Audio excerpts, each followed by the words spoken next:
Work out. So what?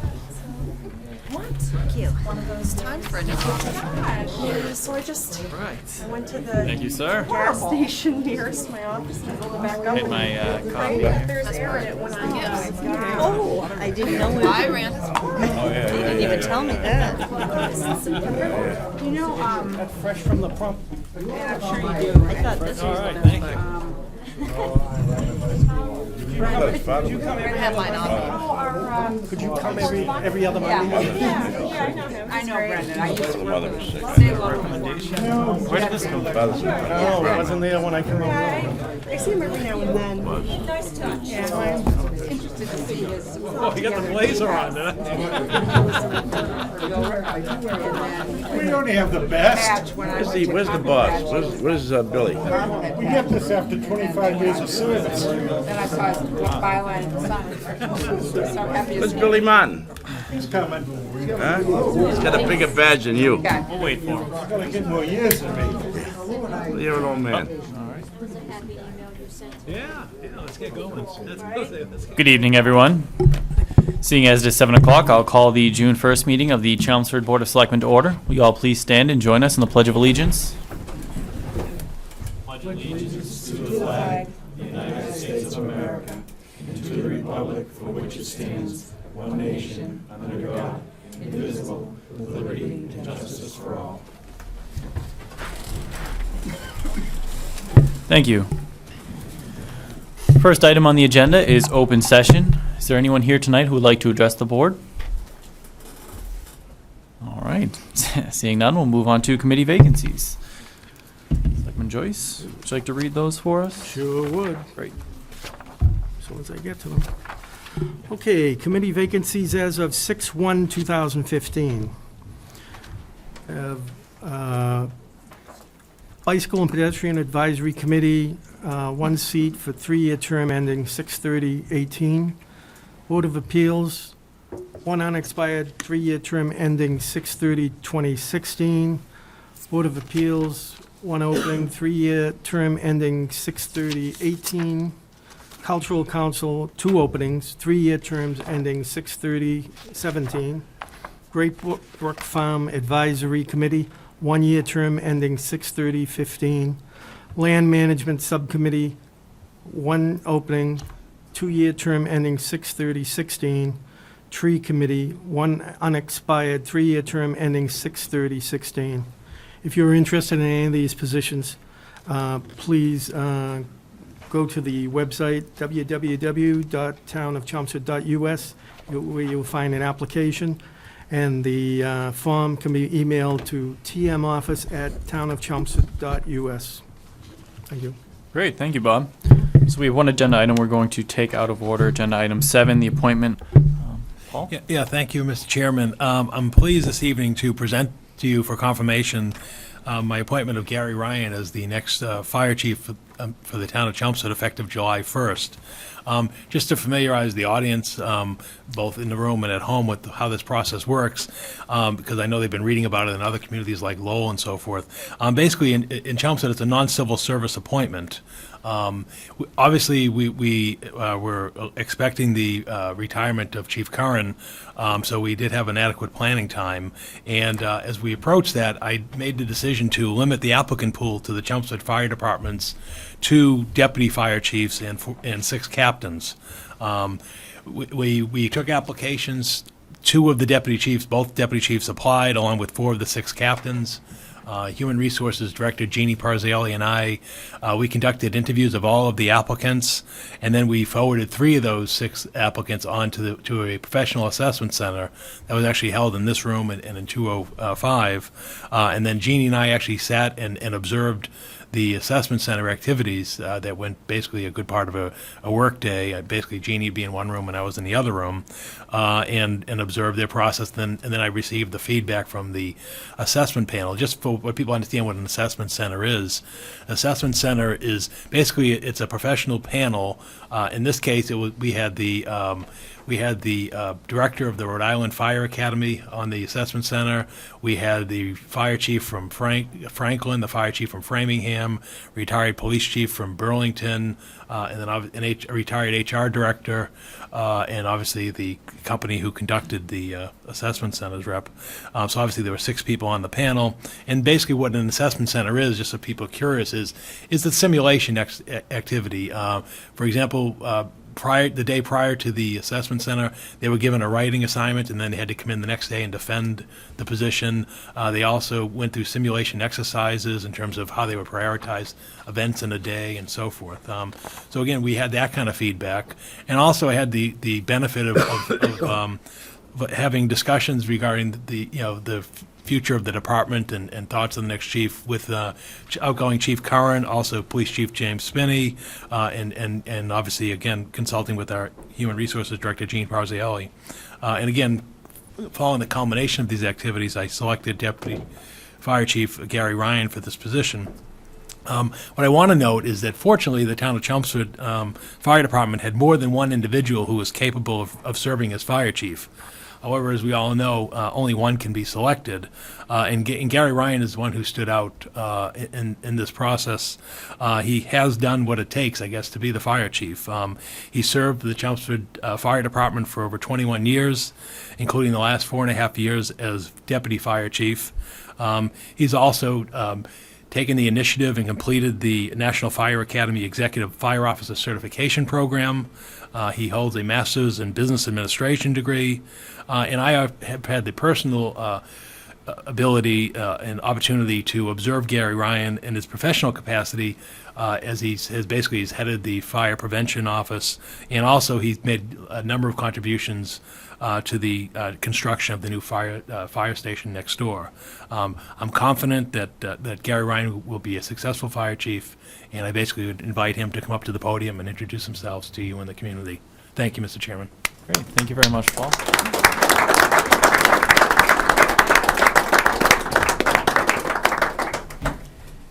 Good evening.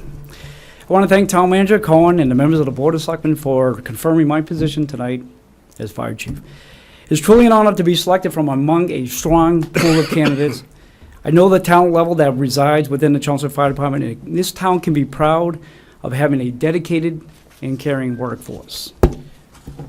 Having been raised in a family dedicated to public service, including my brother who is here tonight, he's a fellow firefighter, it is truly a privilege to be granted this opportunity to lead this dynamic organization forward. Over the last 21 years, I've been fortunate to serve under some great leaders, from Jim Souza to Jack Parrell to Chief Curran. They all advised me to learn as much as I could, strive to improve, and to get involved in the community. It was great advice then, it's great advice now. Over the past few days, several fire service leaders have called to wish me well in their support. During our discussions, some noted Chief Curran's many years of service and experience. Some talked about Chief Curran's leadership abilities, and some noted his many accomplishments, including building this new fire station. All noted his willingness to help if needed. Whether a fire department issue or something of a personal nature, he was always available to help. It was abundantly clear to me the high esteem that Chief Curran holds among the fire service community. Who's barking?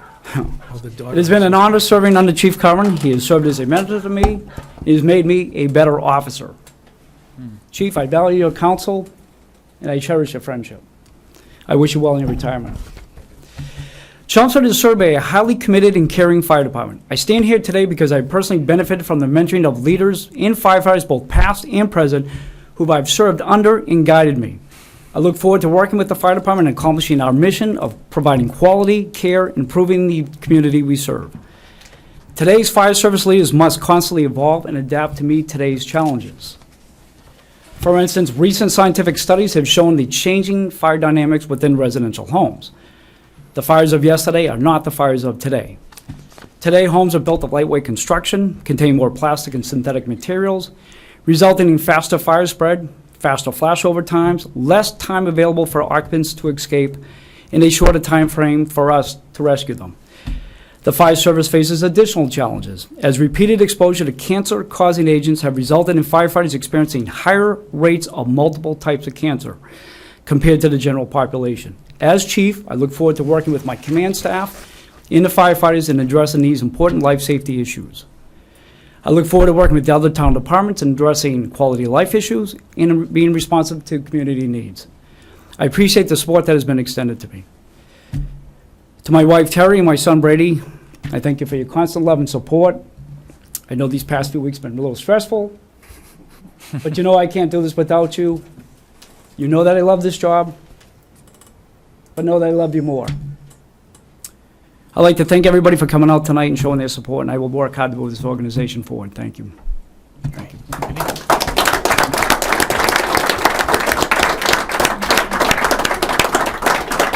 Thank you very much, Deputy, and Chief Curran, thank you as well for all of your service. Mr. Chairman, I'd like to make a motion that we confirm the appointment of Gary Ryan as fire chief as per the recommendation of the town manager. Is there a second? I second. All in favor? Aye. Any nays or abstentions? It is unanimous. Thank you, everyone. Thank you, Gary. Good luck. Thank you.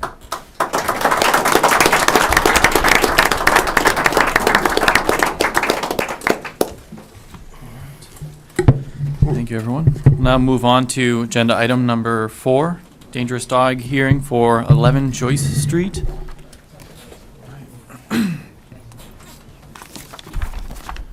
Mr. Merrill.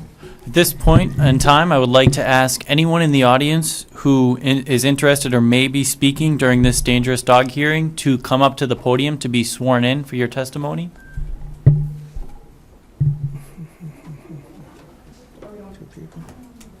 Okay, could you please just state your names at the podium quickly? Michelle Kelly?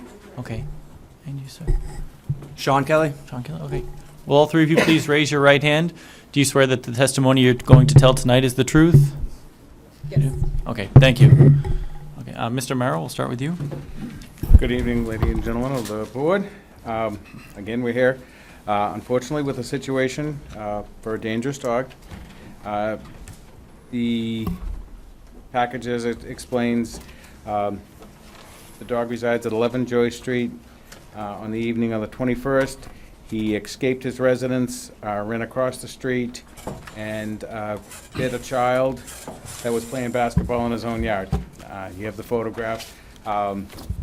He received lacerations and bruising on his arm and a small laceration on his abdomen. The dog was seized that evening due to the fact that it, again, was it was a dangerous situation. Also, it was unlicensed and unvaccinated, so it needed to be immediately quarantined due to the fact that it broke the skin and created the wounds. With that, again, the definition of dangerous dog, an unprovoked attack, self-explanatory. So we spoke with the owner, which is Sean. He resides with his mother, Michelle. We explained this to them. We explained the situation of the dangerous dog. There was a huge outcry that evening from the neighborhood.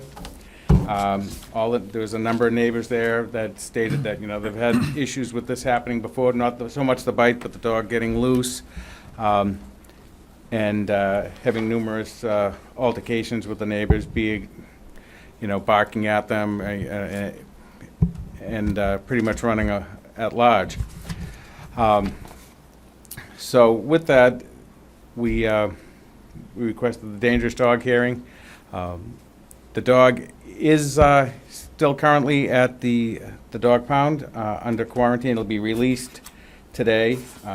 This is the 10th day, so we're looking to, create this dangerous dog. I brought it tonight, an addendum, or actually, this is what in the past when we've had dangerous dogs. I don't believe this dog is a candidate for euthanasia.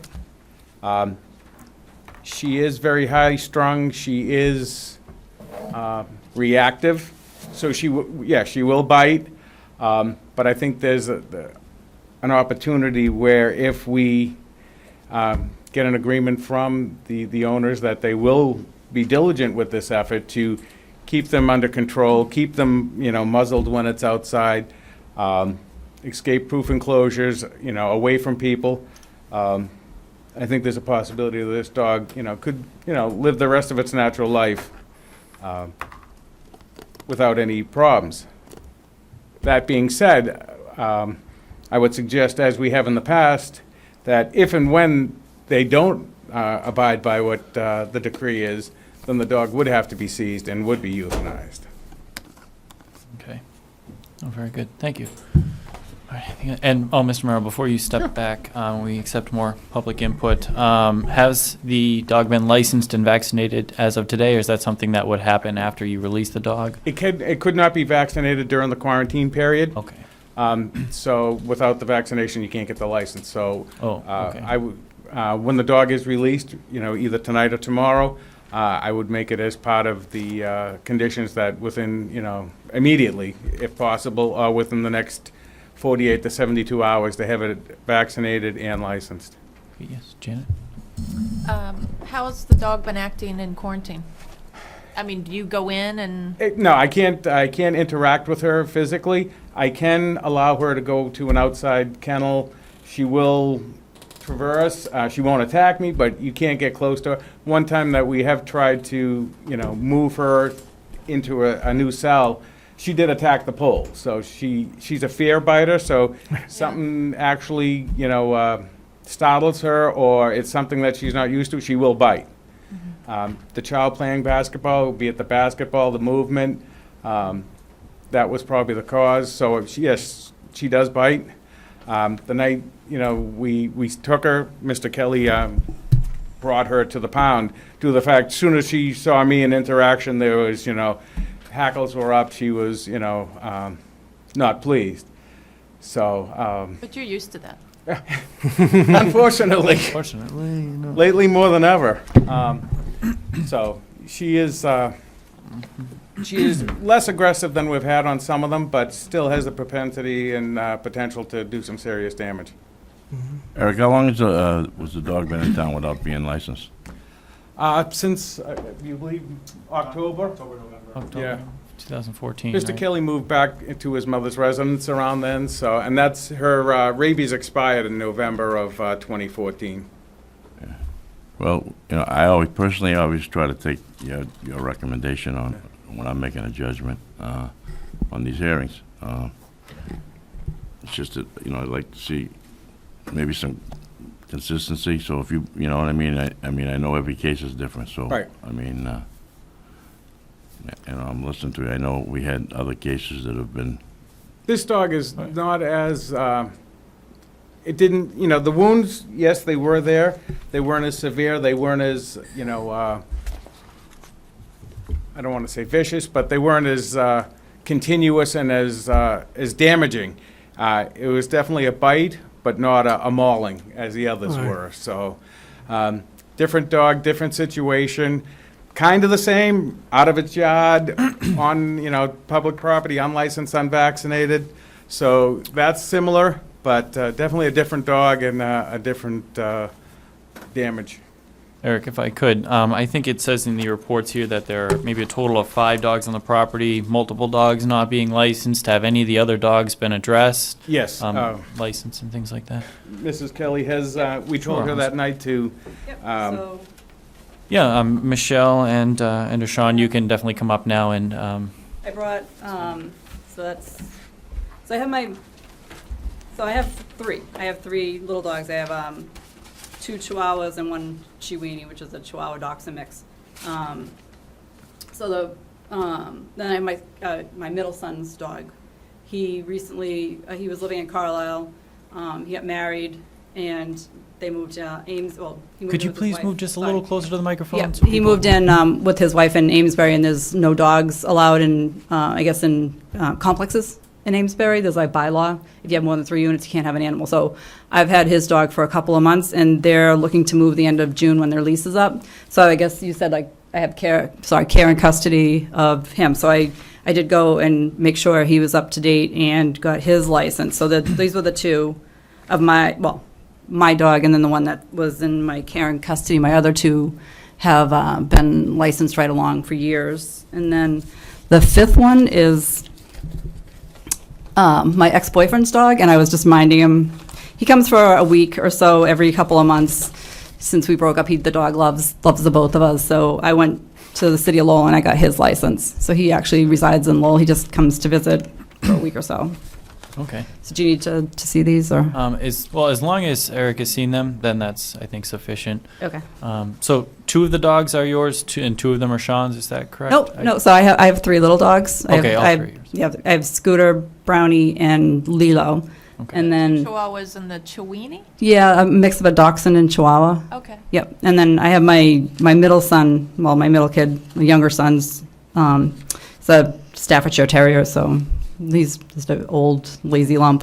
But I did get him his license in Ryan's name here at my residence until they move probably the end of, I would guess they're not going to be able to get right out at the end of June. So I would imagine he'll be moving out the end of July.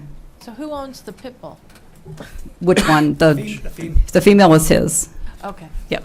And then I have I guess, like you said, care and custody of my younger son's pit bull, but he's an older dog, just kind of older and lazy. Okay. So I do have one question, though. There were reports from the neighbors that they were scared from either this dog or maybe other dogs running loose. It was a little unclear. Is this dog gotten loose before, or was that other dogs as well? Yeah, she's gotten out recently. The door broke on the outside, doesn't latch tightly, and she figured out if she noses it, it'll go open, and then it broke down completely recently. So she's been out, probably half a dozen times in the last couple weeks or 3 weeks. All related to the door being broken, though? Yeah. Yep. Is it So fixed? I've also replaced the door. The inside door is replaced. I'm just waiting for the we call it the Storm door. yeah, the storm door to come. My construction guy, I can't think of the word. What do I want? Handyman, construction person to come back and put the outside door in. Okay. So both doors are being fixed. Well, what I do see very different between the two is we have owners that are being very responsible and reacting very quickly to this. Even though you have, an old lumpy one that he's around, you still Yep. address that. So I greatly appreciate that. And I do think these are different circumstances. Well, the pictures of the boys' bites are, of course, that's always disturbing. I do believe we have a different situation here. So I would certainly support Officer Merrill's recommendation that we have the dog, muzzled when outside on a leash, Well, do you want to speak? Yeah, Right. the plan is to move the dog to my girlfriend's mother's house in Lowell, because they don't have any animals, and she'll get more attention there. They have a yard, they have working doors, so it's just a better situation for her. So there'll be Okay. less dogs at our house. Okay. Yeah, I mean, anything I think Yeah. would apply to when the dog is here in Chelmsford as far Yeah, as our absolutely. regulations, but definitely appreciate that. Yeah, I mean, I was very concerned when it was reported that the dog had been out multiple times, because obviously if this happened once when it was out and it bit a child and the dog's going to get out again, there's a good chance that it would bite again, and we certainly can't, we certainly can't have that happen. If it was related to a door and that's been fixed, that is certainly something to consider. Bob? Yeah, I'm just curious, with the Chihuahuas and the lump, how does the pit bull get along with them?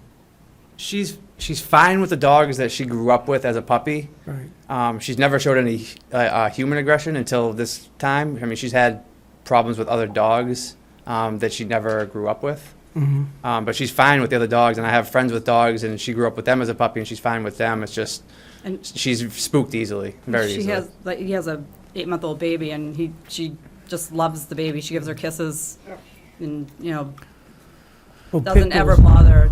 Pit bulls by nature are very territorial. and Right. I have one. I think it's since we've had the baby, she's become more protective. Yeah, you got to watch that, Yeah. because he doesn't know the difference between a baby and a big person, so. So And the other thing is that I want to make it known to you that if we adopt the dog officer's recommendation, that any repeat of this is just, Absolutely. just consider him gone, but Yep. he's going to be here less than he usually is, right? So, or she. Yeah, I mean, what the plan is to keep her at her mother's house in Lowell until we can find a family to adopt her. Because my girlfriend's already, doesn't like the idea of her staying around either. So It's a year old?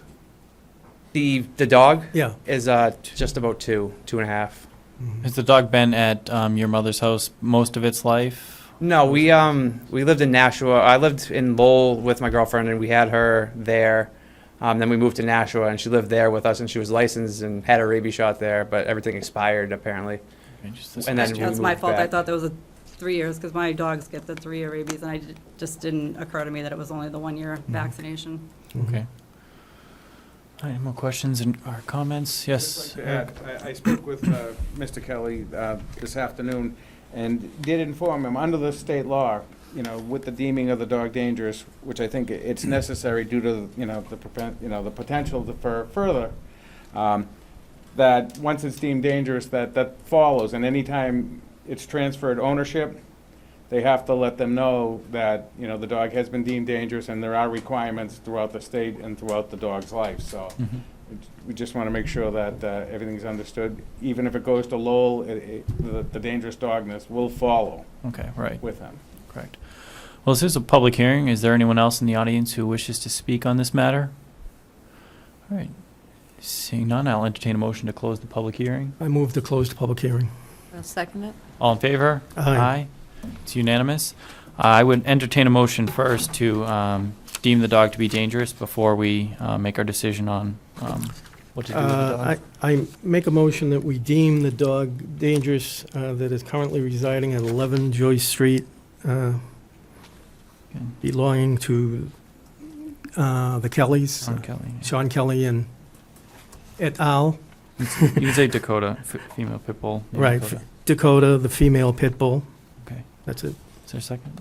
I second it. All in favor? Aye. Aye. Any nays or abstentions?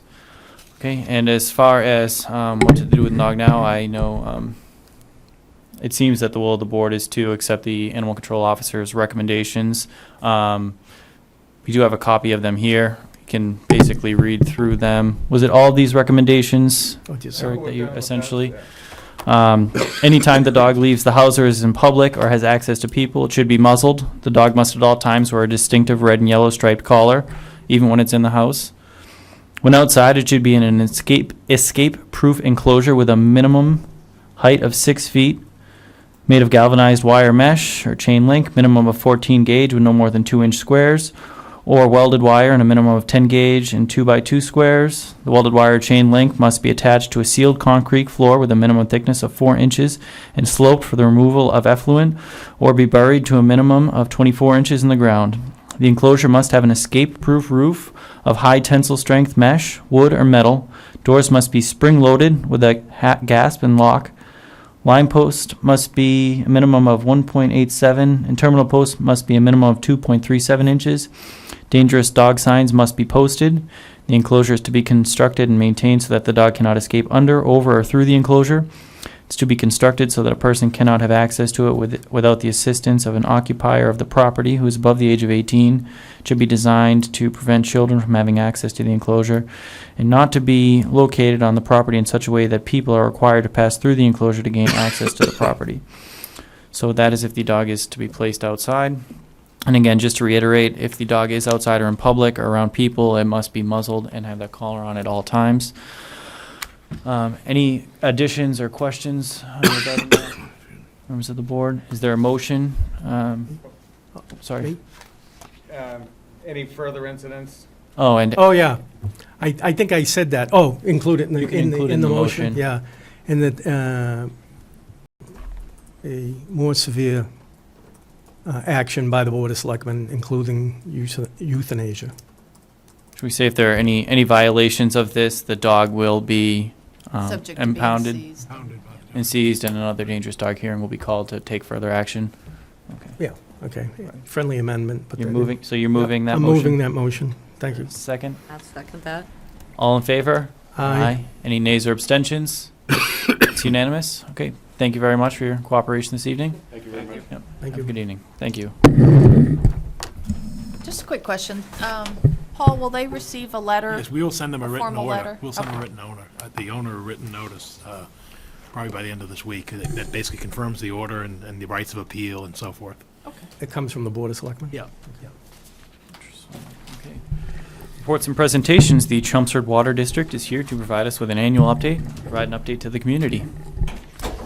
Good evening, gentlemen.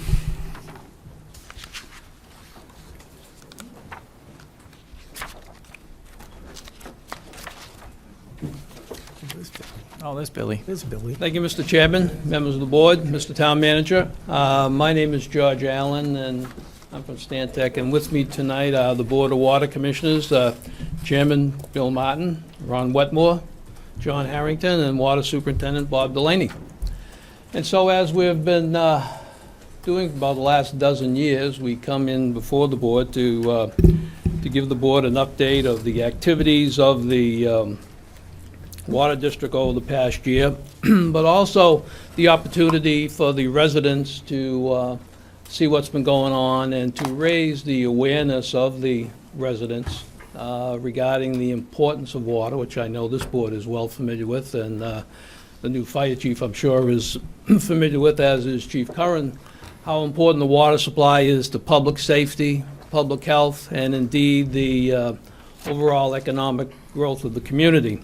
So we appreciate this opportunity, and would like to go through our presentation. Paul, I don't think we have the audio. Sure, no, I'll move it. Yep. Excuse the typo on this one, but that's just to see if everybody's paying attention. And Conservation. did anybody find that? That was a trick question we put in there. In your packet, you received several of the handouts that the Water District distributes. Most importantly, the one in there regarding the Summer Water Management Program. And right now, it's in Level 1, which means between 6 a.m. and 9 a.m. and 6 p.m. and 9 p.m. Watering of lawns and outside irrigation is allowed. And up until today, or up until this weekend, that the situation was a little more dire than it is right now. So stay tuned, see if things change going forward. Over the past years, the residents have adhered to the various levels that the district has put out, and been able to get through water shortages and been able to manage the water system quite well over the years. The next slide is one of the ways the district reaches out to its customers. They also have signs, which you've probably seen around town. They also have a mobile sign. But this here is a typical customer billing. And this particular one was sent out last winter and had to do with shoveling hydrants. And this would be another vehicle that the district would use to send out any notice, water conservation or water restriction. So we ask the residents just to be aware of that and to pay attention to that also. This slide talks a little bit about water conservation, and the 65 gallons per capita per day is a guideline that the DEP has set. And in there we have for the last 6 years what the district had for residential usage. And as you can see, for each of the last 6 years, it's been under the DEP guidelines. Interestingly, you've probably been following in the newspaper the drought that's been going on out in California, where they've had some severe situations been going on for 4 years. And when you read the articles and you dig in a little deeper and you see what some of the residential consumption is out in California, and in the urban areas, urban residential areas, 75 gallons per capita per day is realistic. You get out into the more affluent areas, and they're talking about 200 gallons per capita per day. Wow. This is why they're having problems. Obviously, the farming also creates problems, but this is why the governor is calling for a 25% cut statewide in water consumption. So here in the Northeast, yes, we have problems. We have droughts, we have situations, floods that we may be having after this weekend. But other parts of the country aren't doing as well in terms of water conservation as we are here in New England. One of the other acts that the Water District, and indeed all water departments have to follow, is so-called Water Management Act, which is, has been established since 1986 by the DEP. And basically what it does is it limits withdrawals from river basins.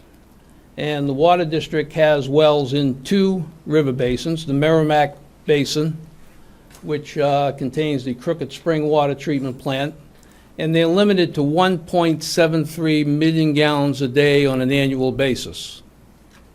The second treatment plant on River Neck Road, that's in the Concord River Basin, and that is limited to 2.02 million gallons a day. Now, the district has capacity to pump more water out of the ground, but they are restricted by these guidelines and this Water Management Act. And basically what the DEP is trying to do is address water supply and water withdrawals on a river basin basis. And so those are the restrictions that the DEP has established. And the graph down below shows over the last few years how much has been taken from each basin. The district has been working via pumping stations to be able to boost the water from one system to another to try and even out. And as you can see, that the levels are coming up a little bit. So been trying to balance out the demand between the 2 basins.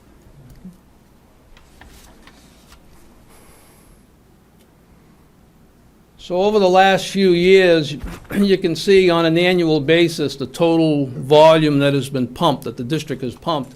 And you can see the trend obviously going down.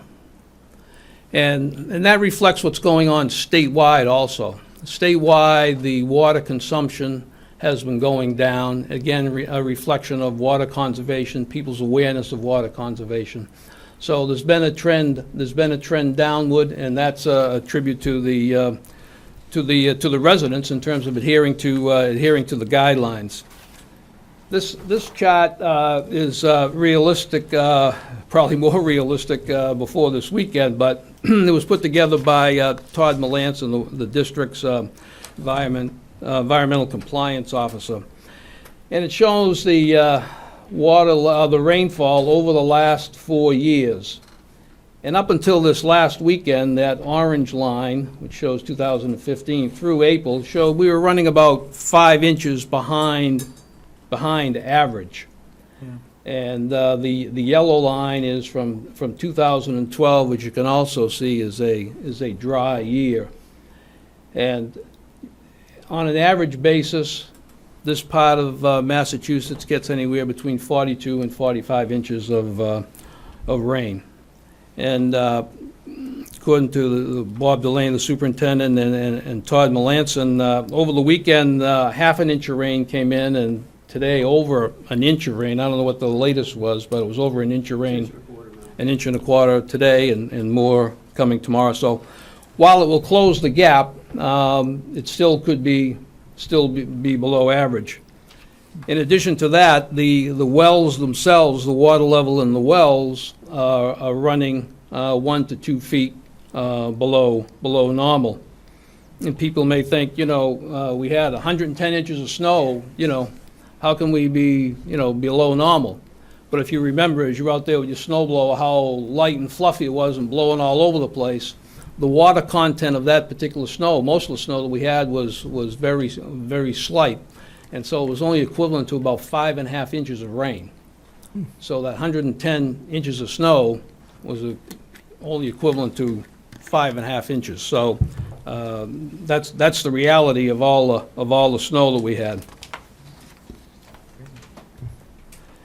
And the district has an outreach program, and they conduct facility tours for the school groups, the Boy Scouts and the Girl Scouts. And Bob or members of his staff make presentations to various water groups, including the schools, both on water supply issues, but also on energy and energy conservation. And a couple of weeks ago, representatives from the district met with other water suppliers in the State House for a water supply day on the Hill, where the water suppliers get the opportunity to meet with their local legislators and discuss issues that are important to the water supply community. And the Water District has been a regular participant in that program. And they get good feedback from all the local representatives also. And they work with the irrigation installers on the proper usage of the irrigation systems and making them aware of the water restrictions. The district also conducts an annual leak detection program to keep leaks and wasted water to a minimum. They have an annual replacement program, and the town has been working with the district in terms of putting water-saving devices in municipal buildings. And that's reflected in this last point here, where in 2013, municipal usage was 7.5 million gallons, and in 2014, it was just a little over 5 million gallons. So compliments to the town and the school department in terms of conserving water also. It's been a dramatic increase. And the town and the district have been working on that water conservation program for some time, and obviously it's paying off.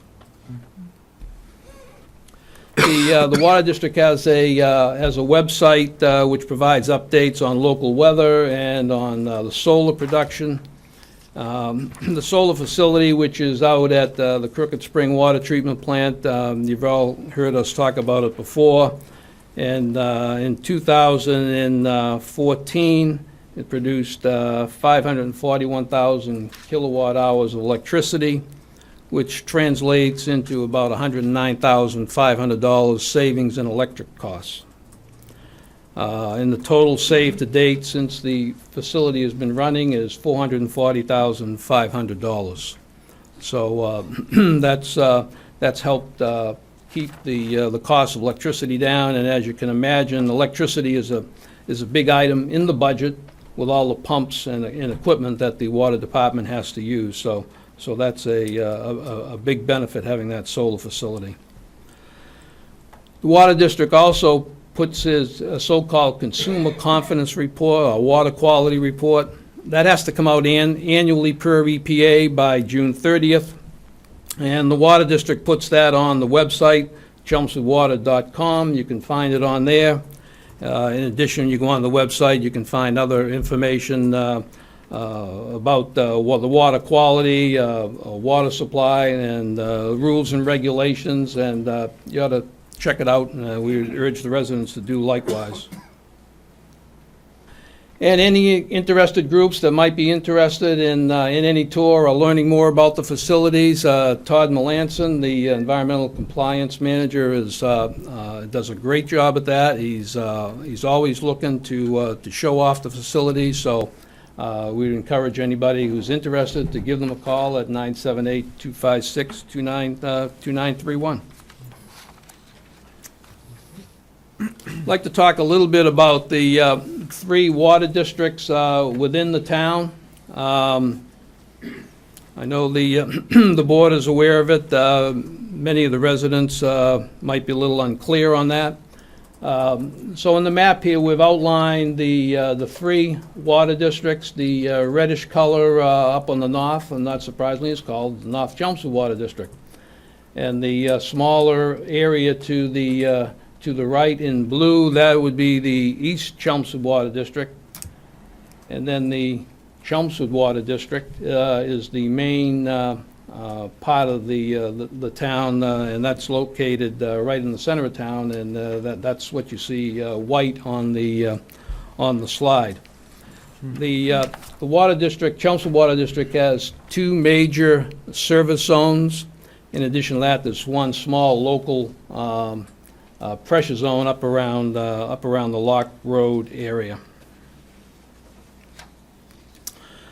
A little bit of some facts and figures on comparing of the districts. Chelmsford Water District, serving an estimated 79% of the population, was formed in 1913.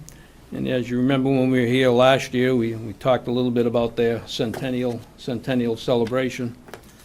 North Chelmsford Water District serves approximately 17%. And North Chelmsford Water District was originally a fire district in 1906, and then in 1946 it became a water district. And in East Chelmsford, they were formed in 1933. Now, some people out in the audience might be surprised that there are 3 water districts, but the town of Chelmsford is not unique in having multiple water districts. For example, the town of Palmer, Mass., out in the western part of the state, has 4 water districts. The town of Leicester, which is right near Worcester, has 3 water districts. And down on the Cape, the town of Bourne has 3 water districts. Are those the only 3 towns, though? No, there are others that have multiple. Okay. There are others that have multiple, yeah. You only have to look at Drake. Drake has 2 water districts, for example. So there are many towns that have multiple water districts. And there are 232 community water systems, 75 water districts, and then there are 11 private water companies. Water companies aren't that common in Massachusetts. They're more common in Connecticut, for example. You'll see a lot of private water companies down in Connecticut. Good example of private water company is the town of Milford, is run by the Milford Water Company. Then there's another Aquarian Water Company runs the water system in the town of Hingham. So those are private investor-owned water companies. But this will give you some idea of the breakdown of water districts and town departments in the state.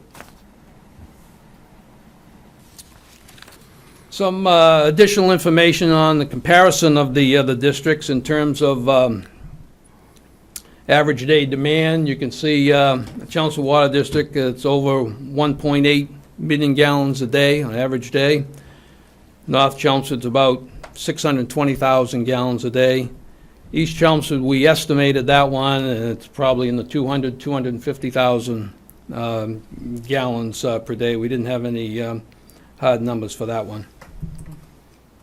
In terms of miles of pipe, there's 140 miles in the Chelmsford Water District. North Chelmsford has about 100 less at 40 miles of pipe, and East Chelmsford has 17 miles of pipe of all various sizes, 6, 8, 10, all the way up to 16-inch size diameter pipes.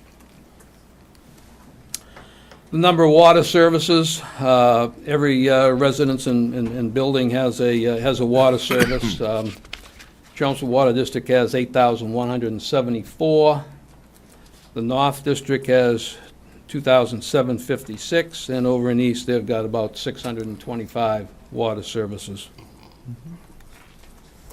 And in terms of the number of hydrants, I'm sure the fire department is well aware of. Chelmsford Water District has 1,502 hydrants. North Chelmsford has 397, and East has 134 hydrants. Gives you some idea of comparison of the districts. In terms of where the water comes from, the water district has wells all throughout the town. They're located in sand and gravel aquifers. There's no bedrock wells. It's all sand and gravel aquifers, average 40 to 60 feet deep. All the water from the wells is pumped to water treatment plants before it's distributed out in the system. And this is kind of a breakdown. You can see the various wells that are listed and the approximate piece of the pie, if you will, that each of these wells contributes to the total that's produced for the users. As you can see, Meadowbrook Road, for example, number 3, 24% of the water pumped last year came from there. But there are wells on Crooked Spring Road, there's wells on Riverneck, Turnpike Road, Mill Road, Canal Street, and over in Jordan Road and Smith Street. So they're dispersed throughout the town. In terms of who's using the water, residents use about 84.8%, and that typically averages 80 to 85%, up and down a little year by year. Commercial, industrial, about 13%, and municipal and other uses, about 2.1%.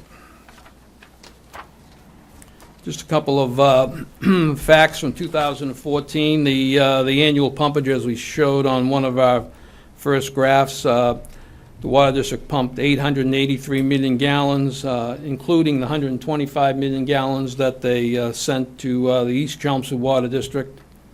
There are 15 sites where they pump water from.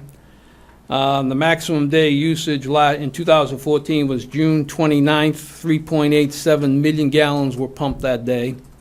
Interestingly, Bob tells me that last Tuesday, they pumped 3.8 million gallons, almost as much as their maximum day last year.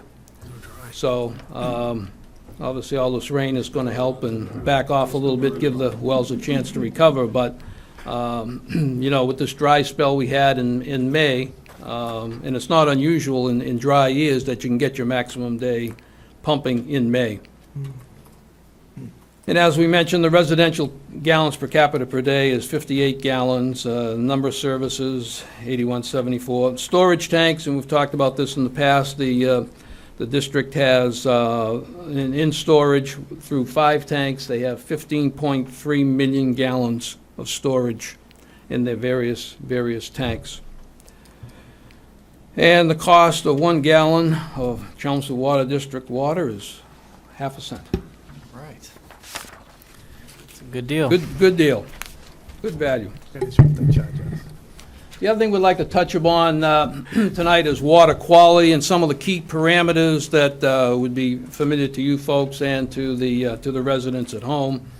And the first one is iron, and the standard is 300 parts per billion or 0.3 parts per million, but they're publishing it all now in parts per billion. That's the standard. The range for the finished water leaving the treatment plants is 0 to 15. So you can see well below standard, well below guidelines. Mm-hmm. Manganese, the standard is 50 parts per billion, and leaving the plants, it's between 0 and 25. Again, well below standard. pH, a lot of people talk about pH, acid, alkaline. 7.0 is considered neutral. The water that comes out of the ground is in the high 5, 5.9, 6.0, something like that on the acidic side. The district treats it to raise the pH up to about an average of 7.7 on a pH scale. And the purpose of that is to, by raising it and making it more alkaline, less acidic, it helps prevent corrosion of your plumbing in all the houses. So it's a corrosion control mechanism in terms of protecting the plumbing in the houses. Another term that's bandied about a lot is, hardness. What's the hardness mean in the water? Well, hardness is caused by calcium and magnesium in the water. And typically, New England water is considered on the soft side. And we've shown the scale up there, and that's a scale that somebody has established as different classifications all the way from soft water to very hard water. Water District's average is about 67 milligrams per liter, which would be in the classification of moderately hard. Typically, anything below 100 milligrams per liter, same thing as parts per million, would be considered a soft water. And this is typical of what you see in New England. Hardness is not a health concern. Typically, if you have real hard water, you'll find that, it's difficult with soap to make a lather. So that's how you know if you have a hard water. The other thing that can develop is that you can get a scale buildup, a lime buildup in your plumbing or in your hot water heating if the water is real hard. All right. Sometimes they, some of the salesmen that sell these water softeners, sometimes they refer to grains. Grains, in terms of equivalent, what we're measuring here is parts per million. Grains, 1 grain is equal to 17.1 parts per million. Use that for your next trivia contest, and you'll be all set. Yeah. Please phone a friend. I'll let you know if that comes up. Some of the recent activities by the district, 778 new meters were installed. This is part of a 10-year revolving meter replacement program, and I'm sure you can understand the importance of having accurate meter readings, not only from the consumer's point of view, but from the district's point of view in terms of getting an accurate measure and billing everybody accurately. Every year, the district does a financial audit. And the wells that we talked about earlier, they have to be cleaned and redeveloped on a regular basis. The screens and the material around the wells tend to plug up with the iron and manganese, so they have to get in there and be physically cleaned and rejuvenated to bring them back up to capacity.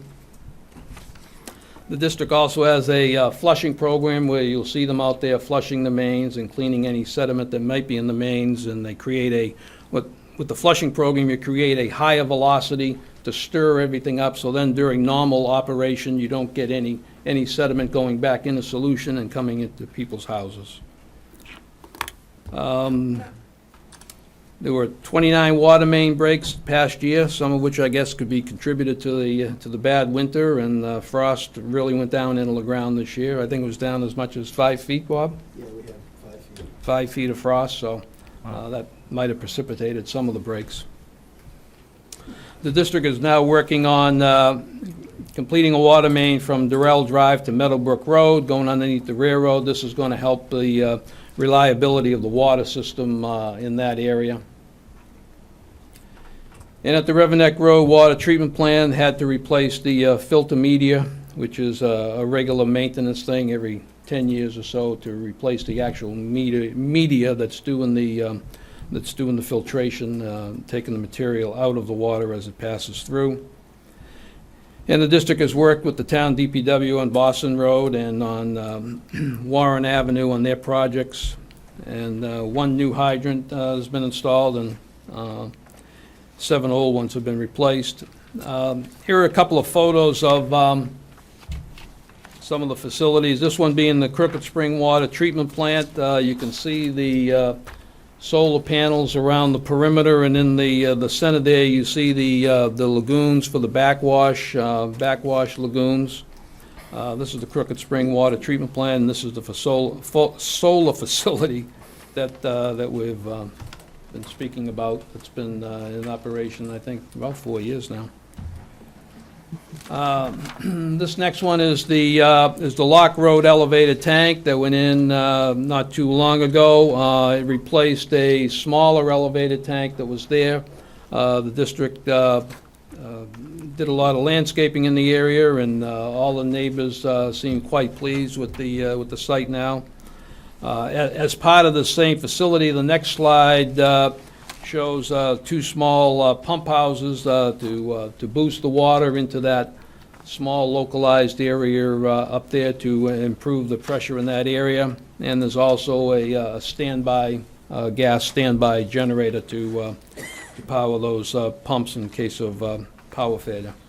I'm actually one of those neighbors in that area. Oh. And, I mean, it just looks wonderful over there. It really does look very nice, very well landscaped, and actually, I think, kind of improved a little bit that area. So thank you for doing that.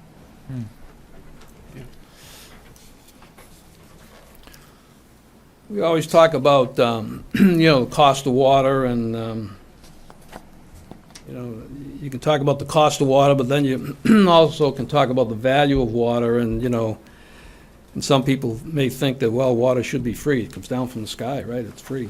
It doesn't cost anything, right? The cost is getting it out of the ground, treating it, getting it through the pipes, getting it into your house, providing the storage, providing the fighting capability, and protecting it. That's where the cost of water is. And it's still a great value, as evidenced by these comparisons. This is on a monthly basis. The water district bills quarterly, but if you looked at the average bill on a monthly basis, the water district would average on a monthly basis would be $33. Your cell phone is $95. Maybe if you have kids, maybe it's more than that.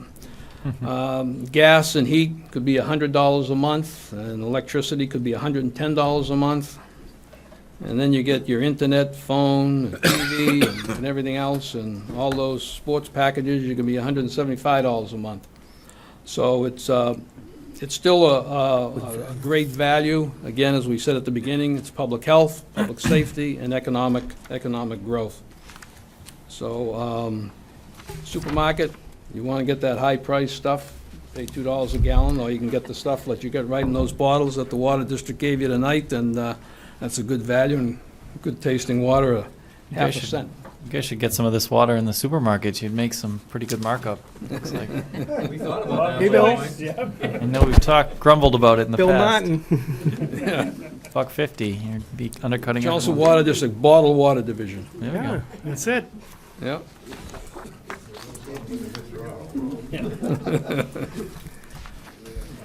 Over the last 5 years, the district has been fortunate to receive many awards, both from DEP and EPA, and also recently from some professional associations. The most recent one was in 2014, when they received the Utility of the Year Award from the New England Water Works Association, which is a professional organization of about 2,000 members throughout New England, water suppliers, engineers. So that's a great honor, and it's testimony to the management of the district that they continue to receive recognition from their peers and from the regulators. This is a slide that they of the actual award that they have that's in their office and right in the front counter. So folks, when they come in, they can see they can see the recognition that the district has received. Wow. So that basically sums it up. Mr. Chairman, I'd like to, on behalf of the board, give a thank you to Pat Wojcik for her service as liaison to the water district over the years. The board appreciates that, and they look forward to continuing with the new liaison, which I understand will be Mr. Joyce. It's Joyce, yes. The board looks forward to continuing that relationship in terms of lines of communication and staying connected to the town that way. So, Sure. if there's any questions, we'll try and answer them, and thank you for your attention. Okay, Selectman Joyce has a question. Yeah, I have a question that was asked at town meeting.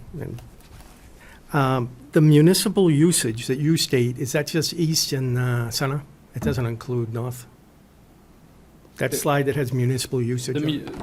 The municipal usage, that is the municipal usage, that doesn't include the other Center. districts, no. No, He's talking about the No. one district. it's just, Oh, okay. Because that was asked at town meeting, there was a discrepancy between the school department, which is located in north, tell me if I'm right on this, Paul, pay north, and Sana doesn't pay for any of its facilities. We thank you, by the way, Yeah. but, And we can't answer. no, I know. I just wanted to know if it was in there, that's all. And I know I that, think the answer, this is center-only water I think that's numbers. right, that's Okay. the water that we supply. yeah, and I know that you guys did a lot of work in the schools and stuff to find leaks and all that, so that's great kudos. I have one more question, I put a check mark next to it. Oh, miles of pipe in the town. Is there any lead pipe in the ground, or lead pipe, no. iron? There's iron, there's I'm trying cast to- iron and ductile iron. Oh, Cast okay. iron and ductile iron. Cast iron is the older of the two, and ductile iron is the more recent use, but there's no lead pipe. Years ago, lead was used for, particularly in the cities, you go into Boston, a place like that, they had lead services coming in from the main into the house.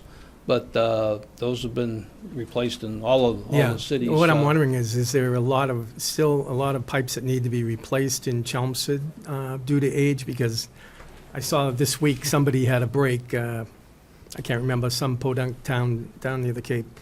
Brockton and the one next to it. I think there was another one. And they said they had old pipe that was over 100 years old, so. Yeah, there's some, the water district's over 100 years old. There's Right. 100-year-old pipe in this town. Is there a plan to replace those? No? Just wait for the break. Okay. Well, We replaced as much as we could when sewer was going in. Right, I We tried remember to do that. things in conjunction with the town. Yep. We replaced pipe on Littleton Road, going up Route 110. It was Right. only a 4-inch line, and that's a backfeed that eventually will loop back through from Summit Place, so that if there's any issue in the center of town, we can feed water from the back end down Okay, to there, good. right on the low Good. side. We replaced a lot of pipe. The 29 breaks that we had, majority of them are on cast iron pipe. The frost was 5 feet in the ground, so the ground moved up and down. Well, the cast iron just buckles like this, so there's stress cracks. So they replace it with plastic now, or what do they? No, the replacement pipe would be ductile iron. That's the choice of the Chelmsford Water And that will District. last We a haven't put good plastic long in. time? And the ductile irons, but it's been since the 70s, so anything Oh, okay, newer from good. the 70s is ductile iron in Okay. town. And any of the work that we're doing now is, we'll have plastic going across under the P&M Railroad. We Yeah. wander from Doral Drive to Meadowbrook.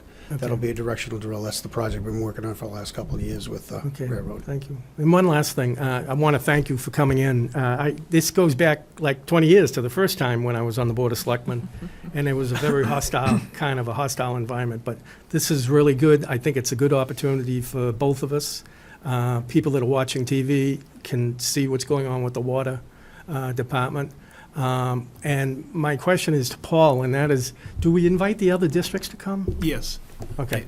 They've not elected to accept the offer. Okay, well, thank you. Thank you for coming and giving us, and I'm looking forward to the next year's report with the bottled water from the Chelmsford Water District. okay, yeah. Again, I just echo those comments. Thank you, and congratulations. I think every year in the past 5 or 6 years, you received some type of prestigious award. So that really says something about your district. And we definitely congratulate you, and thank you for coming in and sharing this with the community. You're welcome. Thank you for having us. Thank you. Thank you for having us. You guys too. All of you, thank you. And thank you for the gifts. Yes. Oh, yeah, thank you. Appreciate it. All right.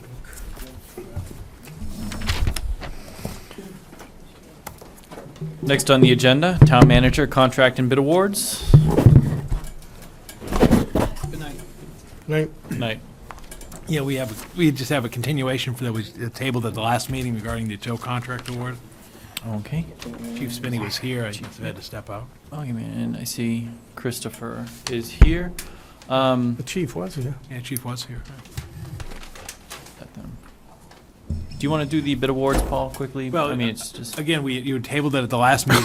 The proposal that I'm seeking your confirmation on was to extend the existing contract for a 3-year period at the current rates for the tow contract. oh, I guess okay. that was my question. This is your contract to award, right? Yes, that's correct. And then the Okay. board confirms or rejects the award, yes. Right. I guess I was just wondering why Chief Spinney, I understand why he would put together a recommendation, but is it normal for him to put in what the towing contractor would pay? Yes, because basically the service is provided through the police department in Okay. terms of how the calls are dispatched. In fact, earlier this evening, there was a dispatch call that came in, and again, it comes from the police department. So obviously, I lean towards the police chief in terms of his recommendation, and then it goes through me to you for confirmation. Okay. Right.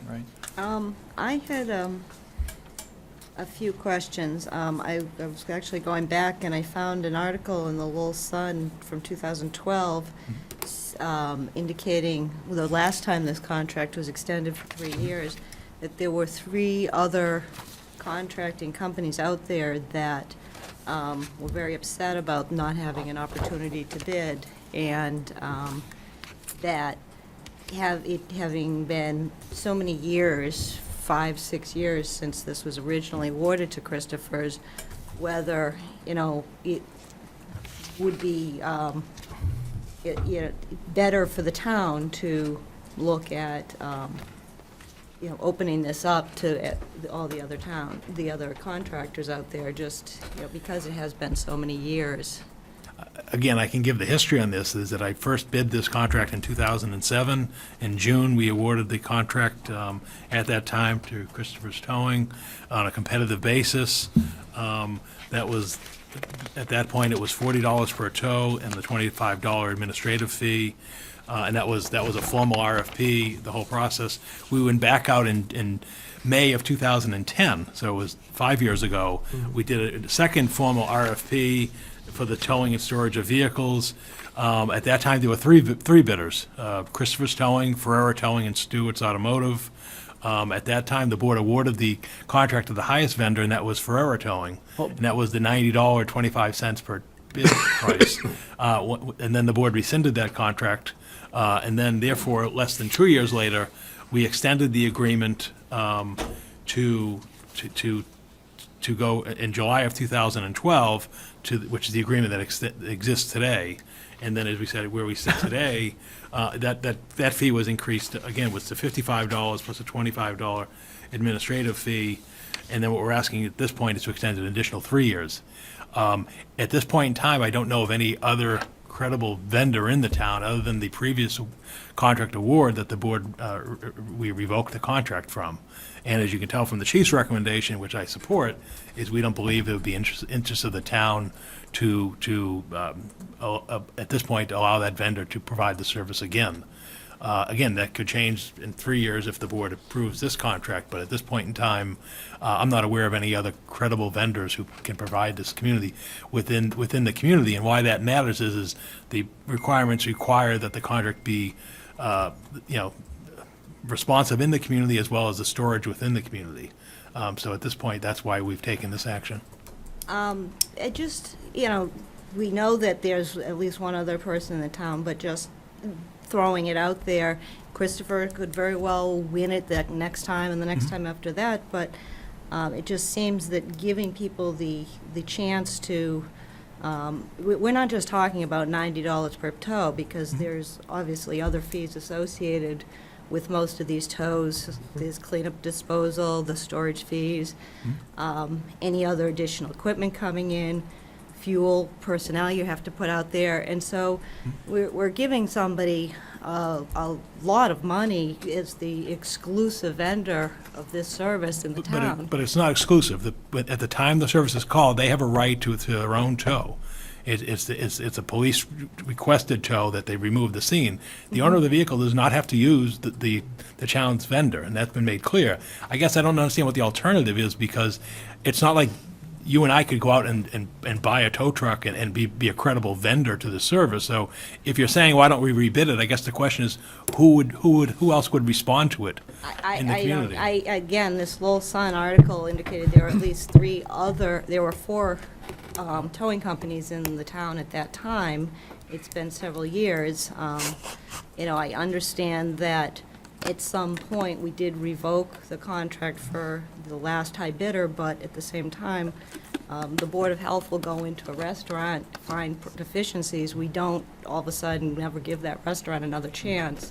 And I would think that any bidding process that would be available from the town would be subjected to safety inspection requirements from all of these companies, and making sure that, everything was in compliance.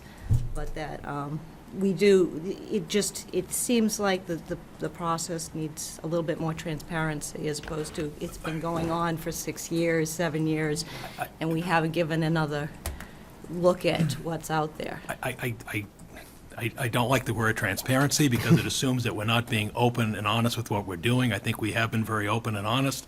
We provided the board with the information well in advance. It's been put on our website now for 2 meetings. I guess the question is what you're saying is we should allow Ferrera to bid on the contract. Then let's just say that's what you want to do. But I've got the recommendation from the police chief. I've got the recommendation from the police chief that he does not feel that they should be eligible to bid at this time. And that's the board's decision. You have a right not to accept this thing, or you can wish to accept it. If you reject it, then basically I will take that as a means that I should rebid this contract. Okay. Did you want to follow up on that one more time? I thought you had maybe one too. No. Well, okay. Bob? Yeah, Paul, can you explain for me again the 55 per tow and the 25 administrative fee? Can we raise the administrative fee? No, the administrative fee is subject to state law. It is. And it's amended by the legislature periodically for what an allowable administrative fee is. So if they amend it- We cannot basically say we want a $50 administrative fee. That is periodically adjusted by the state legislature. Remember, towing in this case is a regulated utility by the State Department of Public Utilities, so that's why it's $90. And at some point, it may change if at such time the Department of Public Utilities changes the the towing allowed fee, but the administrative fee is specified by a separate state statute.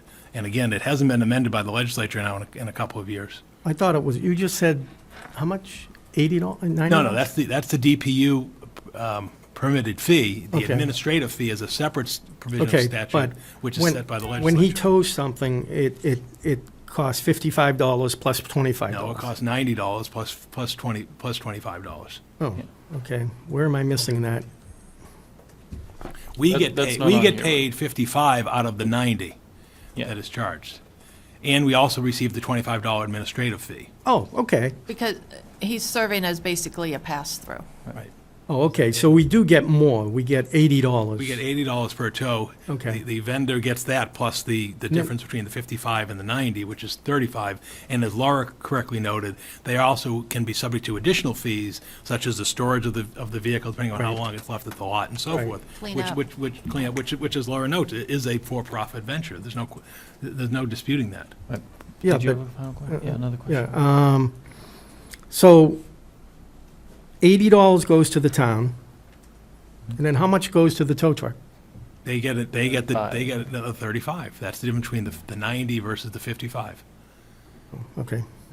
Because of his bid. And I think, Laura, I think those are legitimate points. I mean, just as one selectman, my feeling is, I think it's been 5 years. It's only been 5 years. I think the bids back then, the next lowest bidder was in the high 20 range, maybe low 30 range, and that was comparable to what other cities and towns were It paying. was $36. Stewart's $36. Automotive bid $36 per tow back on May 5th, 2010. Right, and that was in range when we looked at what other communities were getting, between 20 and 30, maybe up to $40 per tow. So given that we have a local vendor that's paying $55 per tow, it's a very competitive rate, and he's provided good service, and it's the recommendation of the police chief. So that's my feeling. I'd like to recommend, and I'll make a motion to this effect, that we extend this contract for 1 year, and then next year, look at it again. Can I make a comment before you? Sure, okay, before I do it. So, Laura, I understand, what you're saying, and, I wrestled with this a little bit. I did spend some time with Chief Spinney to understand, to hear a little bit more from him and to speak with some other folks. And while, it was bid out years ago, it appears that what, Chief Spinney's most comfortable with, and why he's comfortable with Christopher's, is, he's most concerned about the public safety, right? Mm-hmm. It's not about, are we getting $55 a tow, or are we getting $80 a tow, or whatever. And it's not about the revenue for him, it's about the public safety. And, through the years, they've developed a great relationship with Christopher's. And it's something that he's very comfortable with. There's a lot of trust there. And, I would err on the side of, Chief Spinney and our officials being comfortable with the public safety that the vendor is going to provide, and less so than the revenue. So, I do support another 3-year contract with Christopher's for that reason. Because I feel as though even if, say we were to push a vote and we were to deny this and say, well, we want to put it out to bid. Mhm. And someone's going to come in and bid $90 or $100 a tow, right? They're going to come back with something. Well, is that what we want? Are we looking for the revenue here, or are we looking for a trusted vendor relationship? And if we're looking for a trusted vendor relationship, then I think we need to accept the recommendation of of our officials. I think the fire chief has recommended Yep. this vendor as well, and also the fact that, as you say, public safety, there was a very serious mishap when the other company had they could have blown up half the town. Number one. Number two, I think on more than one occasion, their fleet did not pass inspection on their brakes and a Yeah, lot but of the see, safety issues. I don't think we should take this as an opportunity to. I'm not looking to, I'm being upfront why they're comfortable with it. I'm not trying to be. I know, but Yeah. I think it's a testament of the great service that he provides and Absolutely. the fleet that he has. Right. And, you know, I guess my recommendation to the other providers is to develop a better relationship. If you want to be considered in the future, if you want to be considered as an alternate, then raise your game and make those connections and provide great service, and you could be considered. But again, for me, it's about public safety, and if, you know, Chief Spinney and the fire chief are recommending and they're comfortable with Christopher's, then that's my recommendation as well. Thank you. Agree. And the town manager, I'm sorry, I didn't mean to. Yes.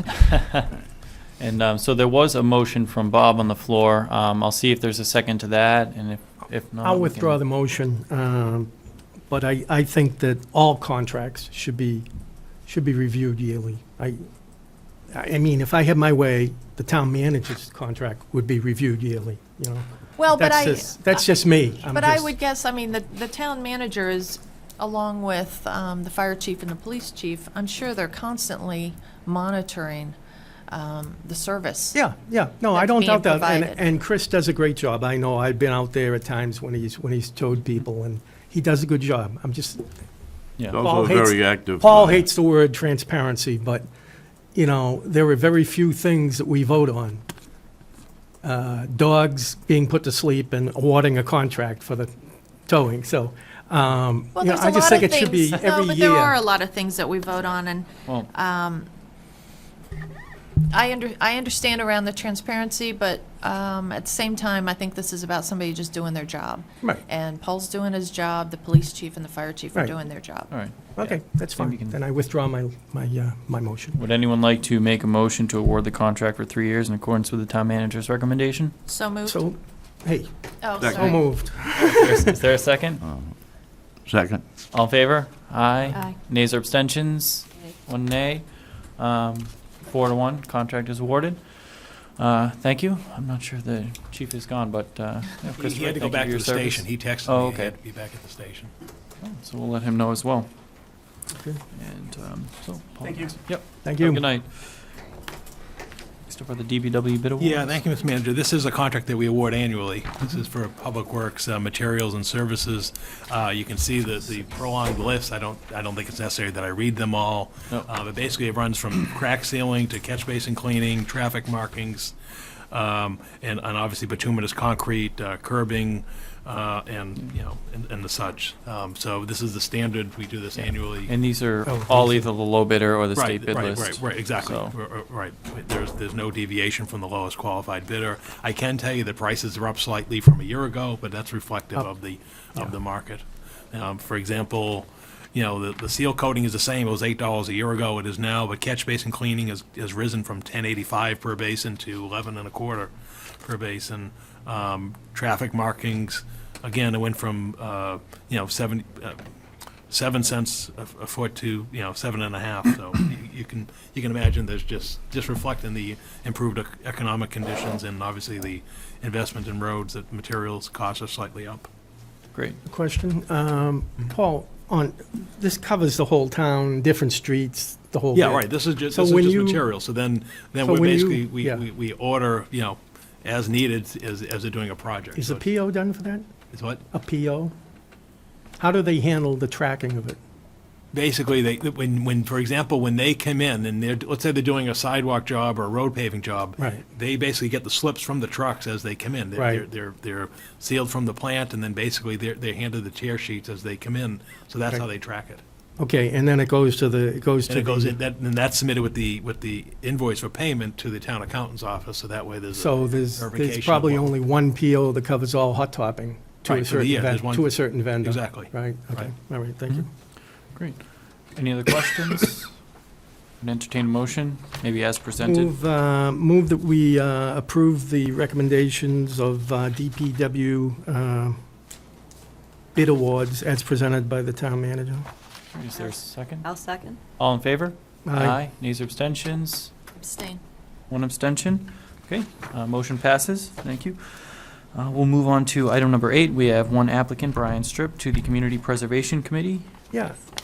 Yeah, thank you. I'd seek your confirmation of his appointment for a term ending June 30th, 2016. That's a citizen slot on the board, yes. Well, yeah, but this is in addition to what, we already appointed him to the 7 North Road. Yes. that's Oh, correct. okay, all right. I was hoping he wasn't giving up the 7 Well, North. the 7 North Road is a, we believe, is a temporary committee. Right, right, We'll right, see. This is a permanent committee, right. yes. Okay, thank you.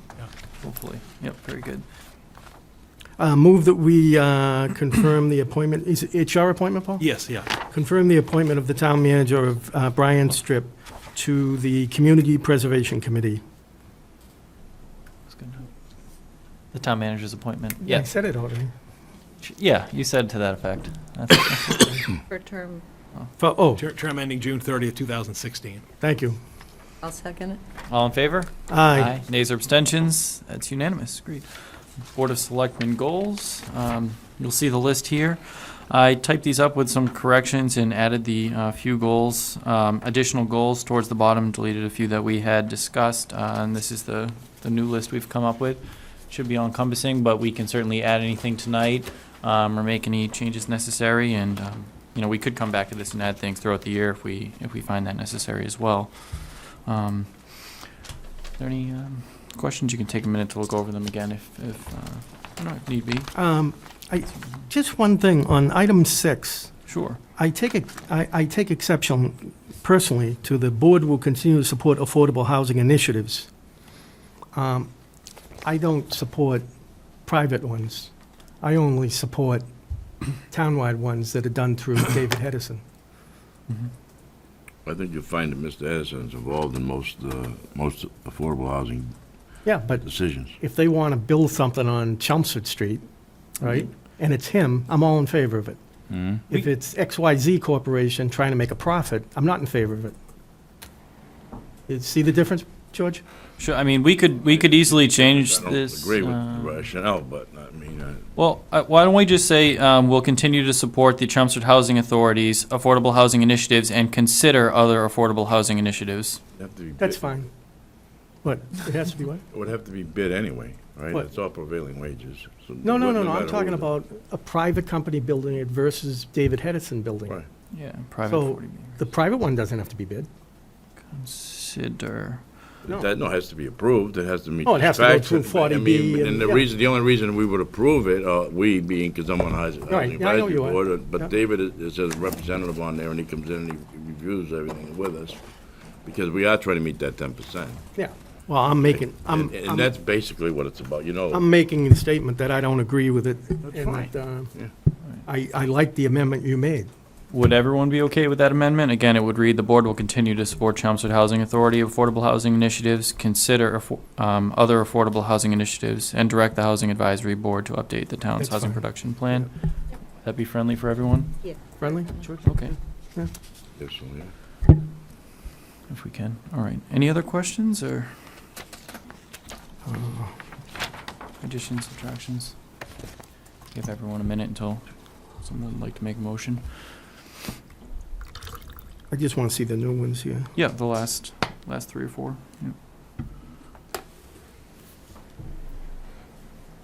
21, that's new, right? Yep, I think 20, 21, 22. Oop, the font is a little off on number 22 there, the bullet.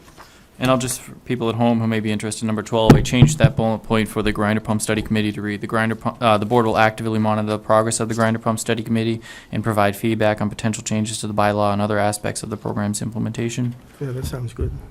Worded a little stronger than before.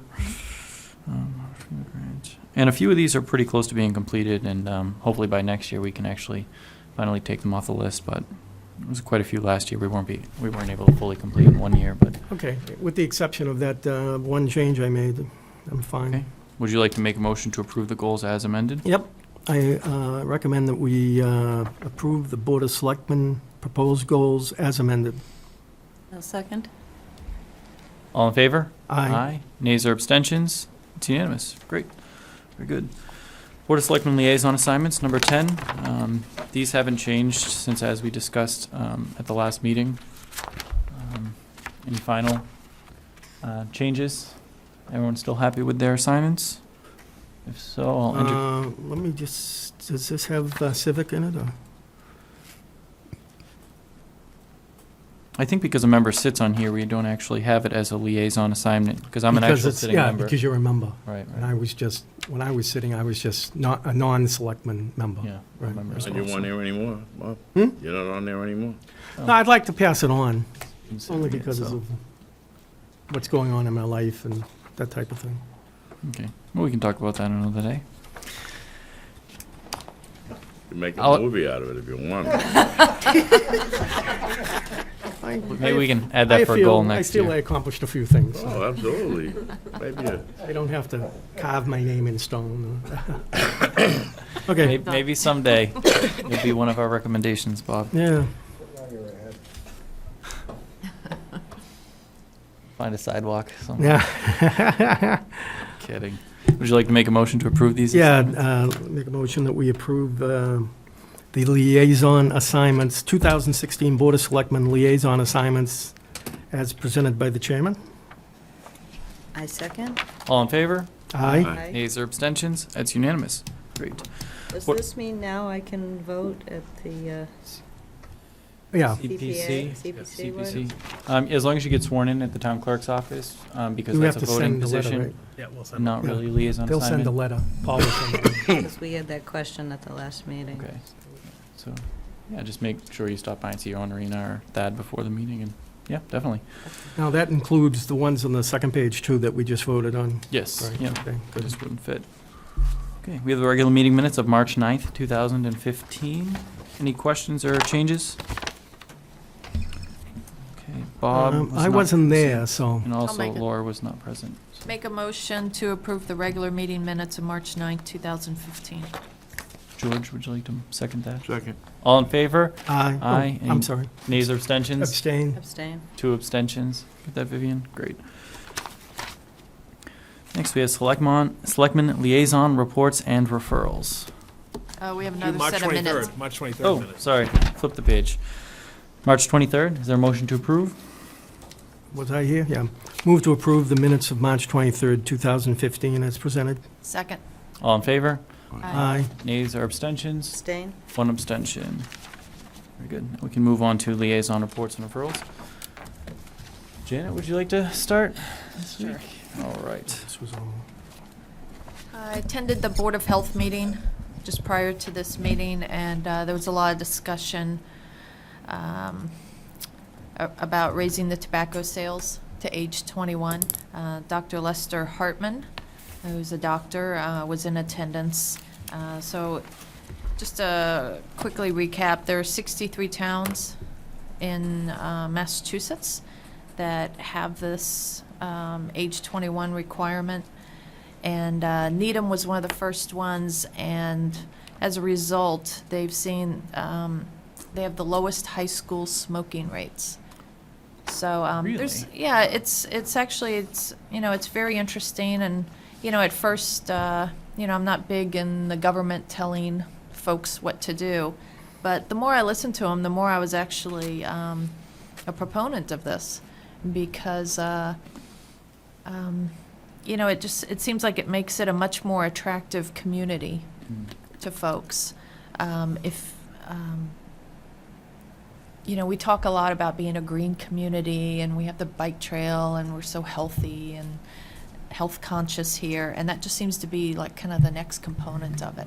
So there was no vote tonight. There may be at the next meeting, but I certainly encourage folks to attend the next Board of Health meeting, which will be Monday, July 6th at 6:15. Before you move on, I just wanted to ask, was there any public input, residents, like for or against, big I was the crowd? only person there. Oh, okay. Do they have It's to, usually the case. do a public hearing on it? Or? I'm not sure. I had to leave early That while they were town still out talking. west, they had tried doing it in the public hearing. They they had to cancel a meeting because there was so much opposition to it. Oh, okay. It was nearby. Oh, Westminster. Westminster? Okay. Yeah. Yeah, Interesting. and actually, I didn't realize it till tonight, but Westford is one of the towns Oh. as well. And usually what they like to do is, start, and I've got some information here, and it shows the towns, and they're all kind of grouped around each other. Because what they Oh, end look up at that. doing is, like Westford will probably reach out to us and say, it'd be great if you joined in. Lowell's considering it right now. They point at each other. So, anyways, it's just, All of Middlesex County, it seems. That's quite interesting. yeah. So, it's just very interesting. So I definitely encourage people to reach out to the Board of Health. We'll talk with you about it or attend their next meeting. Okay. On the school committee side, it's definitely in the papers. And they have another executive session coming up this Wednesday at 7 o'clock. And the agenda item is collective bargaining. So I'm sure they're talking about a potential contract with the next superintendent. Mm-hmm. I don't know, but that's all I'm guessing. So that's really all I have. Great. Thank you very much. Laura? I attended the Conservation Preservation, and basically they're waiting for the state to release their the matching funds calculation, hoping to get that any day now. Looks like most of the money for this year is allocated to paying debt for previous, so if any new projects come up, it's going to be really tight to come up with money for them. At the Bicycle Pedestrian Committee, they're very excited about an event coming up on the 13th of this month. It's Saturday at 10 a.m. It's the Carol Clevin Memorial Fund. There's going to be a little event for her, and they are looking at also someday down the line looking at how to use this fund to put together a permanent memorial for her on the trail. Great. One thing that did come up, they're looking to get the maintenance work done on the trail itself, working with neighbors to try to do this, like the business neighbors, but we're hoping that the town might be able to donate the big truck for an afternoon to go run down the trail and do the sides of the trail. If that's not available, they could use some help picking up shrubs. All right. And the planning board approved a doggy daycare going on the Acton Road and the new gas station, so Oh, very good. very exciting At from there. at the gas station? Just down the street, actually. They're both on Acton Road, so you'll be able to get your gas and coffee as you drop off your dog and just keep Building going. right next to Kate's Corner Right. with the doggy daycare, and then the Oh. former gas station Right. right past that. Landry's, right? Landry's. The doggy daycare is in that strip of like 4 stores or 3 stores Yes. behind, right behind Huh, Behind Kate's Corner, yeah. Kate's Corner, yeah. interesting. So, and they're going to start looking at some working meetings over the summer to start looking at town meeting articles. Good. Yeah. All right, great. Thank you, To Laura. George next. George? He was nice anyways. Thank you, Mr. Joyce. You're welcome, anytime. You may This- go. This Saturday is a graduation for the class of 2015 at Chelmsford High School, and I'd just like to wish the best of luck to all the graduates in whatever endeavor they pursue. Thank you. Thank you. That's it. Paul, Bob? Yeah, Paul can. Do you need more time? Because I have a 101 Mill Road committee. Yeah, go that I ahead, can go ahead, Okay. give 101 Mill Road. fill. Sure. So the committee's just been very, very busy. They continue to get more ideas. They're looking at different funding sources, different grants, and that's where, the real strength of Marty Spalding comes in. And she has a lot of connections, has a lot of knowledge in that area. And they worked with George Merriam to get a website up and going. That should be up any day now, along with a finished video of the house, where they did a tour of the house and filmed it and added a lot of interesting facts to that video. And that'll be added to the website soon, and will also be airing on Chelmsford Telemedia. Can I ask a quick question about the committee? Are they still looking at, or maybe they just haven't gotten to it yet, the possible recreation uses or like easements and things like that on other parts of the property outside of the house? Yes. So they're still looking at that too? Yep. Okay. They're considering, many different options and just, putting things in buckets. And, again, like the 7 North Road Committee, there's a lot of great ideas, but it comes down to how are we going to fund it. Right.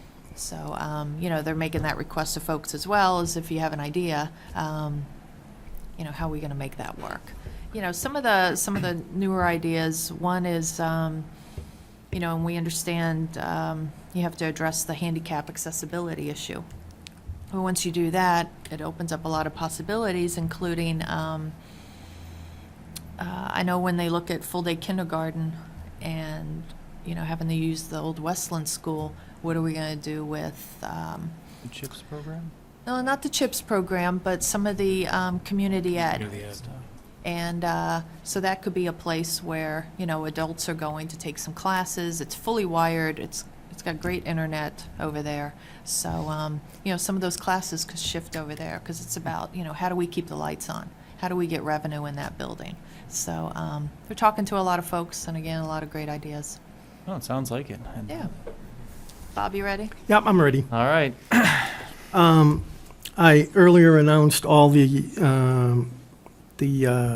openings on the, in town, and I'm still sitting on the Civic Committee, but I am looking for a replacement. So if anybody is interested, they can also apply for that. It's a regular residential appointment, and if we find someone that's good for it and they want it, I'm ready to give it up. Let's see, we have outside the sign debacle that we had with Susan Gates. We haven't really seen reports from both town halls.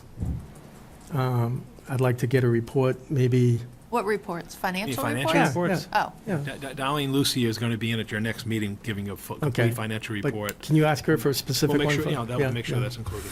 One of the things I was, we all went to the parade, of course, and I went across the street to the old town hall in North, and it never fails when I visit there, I have problems with that elevator. And it squeaks, it bangs, it doesn't come, and it just, Give them the password, will you? no, The issue with the elevator is the fact is it's not used enough.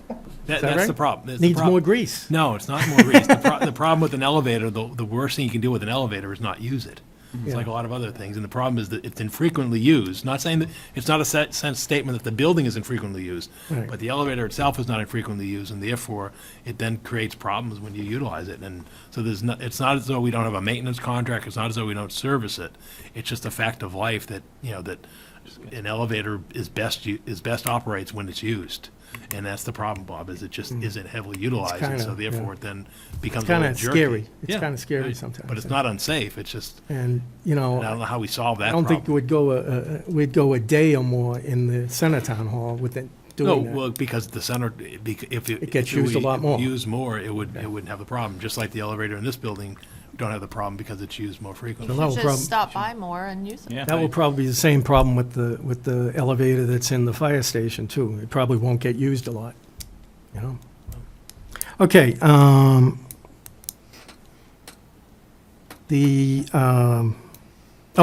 the work that's being done behind the town hall, where all the parking and everything's being in a new field, that is almost complete? Yes, as you can see, they've made progress. If they weren't able to do work there today, but Right. what needs to take place on all this pavement is there needs to still be a top coat applied. Yeah. So it's for the entire site, and then once that work is done, they've finished installing the curbing.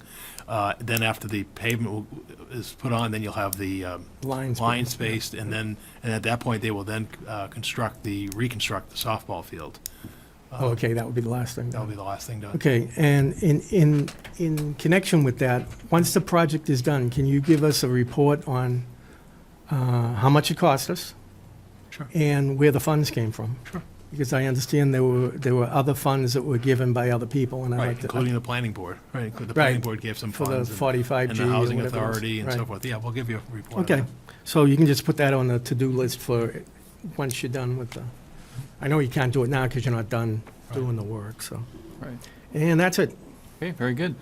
Speaking of Darlene, both Darlene and Paul, we need to conduct their performance reviews this month. So I think in the past, we've typically had 2 selectmen meet with Darlene and then 2 meet with Paul as well.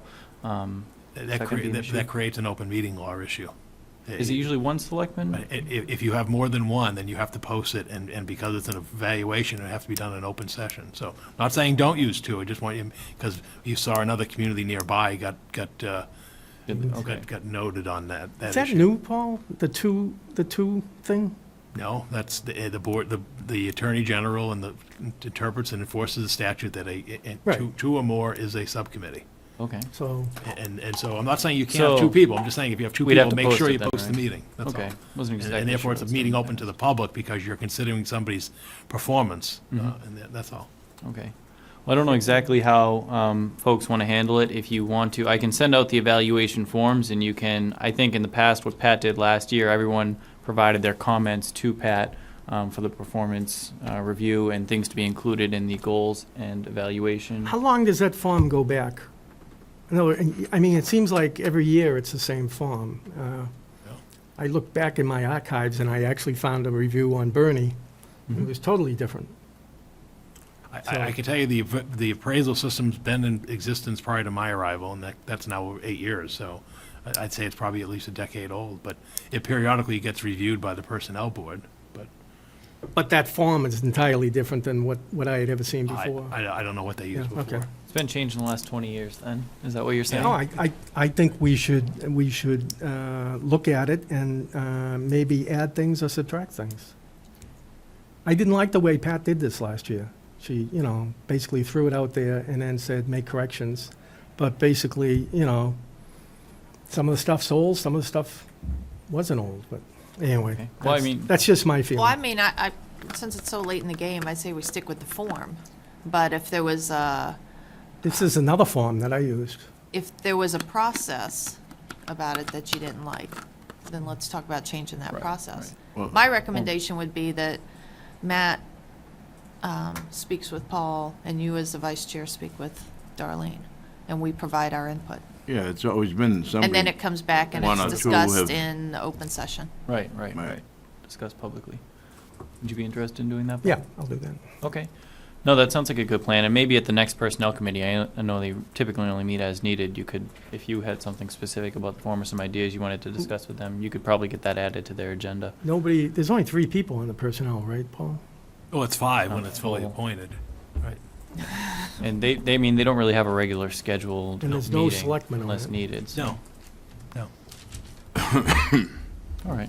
And the One- content of that committee hasn't changed. No, one of the committee members is a employee appointment who's Right. elected annually Right, by the right, I employees. saw that, yeah. And that election takes place later this month. It's been Dan Ahern for the last couple of years. Right, I saw that. And then the others are subject to the annual appointment process, and that's an appointment of the Board of Selectmen. Isn't Janie on there as well? No, Or is she's she staff, only she's staff. Well, those people haven't changed in a long time. It's been a couple of years. I wouldn't say a long time. We've had some turnover. In fact, Ed Rue used to be on the Oh, yeah? personnel board. That was prior to his arrival on the planning board. Denise DePasquale has been on there for Yeah. a long time. Right, that's Yeah. maybe who you're thinking of. Yeah, that's probably who I'm thinking And of. There was one other everyone one. else is probably. Someone from Algonquin Road is on it, too. I'd have to check, but. But yeah, if you have a different form that you think could be more effective, then I would say submit it to them, talk about it. Yeah, they're definitely looking at. So you're telling me I'm a year late and $1 short? Well, you, Not a 35 year late, hours. but There's no reason why we can't change the form in advance of it. I mean, I think it'd be when's our good. next meeting? Your next meeting is in 2 weeks, and then your final meeting in June is in 4 weeks. So you're meeting on the 15th and the 29th.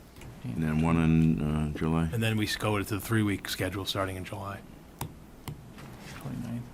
I mean, I guess if you wanted to present something, and then we'd have to decide on it on the next meeting so that we can use it before the next meeting. I mean, do you think that's realistic for this year, or would you mind? I don't know. Let me pull it out and review it and see if it's worthwhile for this Okay. year. Well, in the meantime, I guess we'll plan on conducting our meetings. If you do, I'll check with you, because you can always add it as an addendum to the right, agenda. Okay. And if nobody wants to deal with it, we just go by it. right. And in the meantime, I'll send the current form out to everyone so they can start thinking about peer review and the goals and things like that. That's okay. No, are you gonna send it out filled out, or are you gonna send it out blank? I'll send out the current goals in their form from last year, and then I'll send out a new blank form.